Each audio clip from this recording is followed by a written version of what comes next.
বন্ধুরা দেখো, আজকে আমি এই মাছ পিস আগে সিদ্ধ করব। সিদ্ধ করে তারপরে আমি এই পেঁয়াজ রসুন আদাকে পিষে নুন হলুদ লঙ্কার গুঁড়ো দিয়ে আমি এটাকে সিদ্ধ কাটা বের করে তারপর আমি কাটলেট বানাবো। আর এই পটলের আমি ভাজা করব। আর এই চাল আর মুসুর ডাল দিয়ে আমি আজকে খিচুড়ি বানাবো। আর খিচুড়িতে এই সমস্ত দেবো, পেঁয়াজ রসুন আদা কাঁচা লঙ্কা। আগে আমি এখন রেডি করি, পরে তোমাদের বলবো। এই দেখো, আমি ওই কাটা বের করে নিয়েছি। আর ওটাতে পেঁয়াজ রসুন আদার পেস্ট আর নুন হলদি লঙ্কার গুঁড়ো ধনে গুঁড়ো দিয়ে আমি এটাকে ভালো করে কাটা বের করে মেখে রেখে দিলাম। দেখো বন্ধুরা, আমি বেসন গুলে রেখেছি। বেসন কর্নফ্লোর আর নুন হলুদ আর ধনে গুঁড়ো দিয়ে আমি এটাকে একটু জল দিয়ে গুলে রেখে দিলাম। এখন আমি কাটলেটের তৈরি করব, তারপরে আমি কেমনি করে ভাজি তোমাদের বলবো। দেখো বন্ধুরা, আমার মাছ সিদ্ধ হয়ে গেছে। আর এখন ঠান্ডা হয়ে গেলে আমি কাটা বের করবো। আমি কাটলেট বানিয়ে নিয়েছি, মানে এখন আমি শেপ দিয়ে দিয়েছি।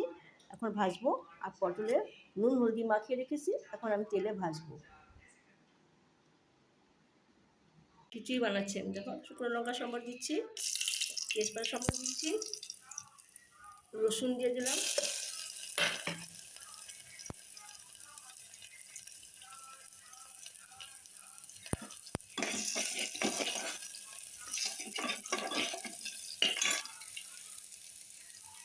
পেঁয়াজ দিলাম,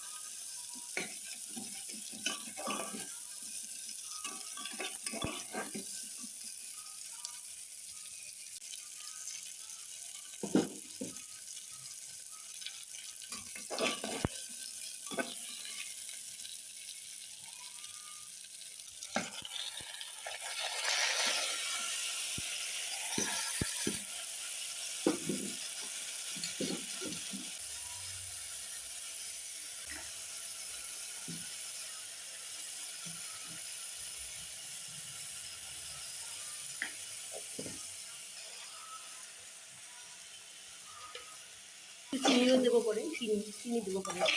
একটু ভালো করে ভাজা হয়ে যাক, তখন জল দেবো। ভালো করে জল দিয়ে ভালো করে ভাজা হয়ে গেলে জল দিয়ে আর স্টিম করবো।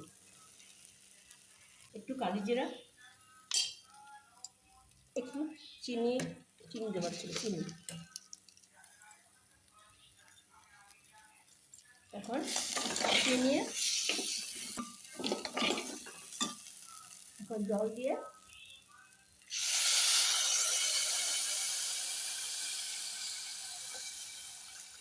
স্টিম করে দেবো।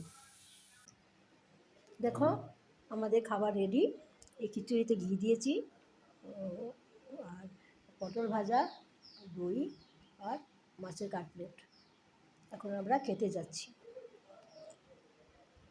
তোমরা দেখো তোমাদের ভালো লাগে কি না, তোমরা বানিয়ে খাবে।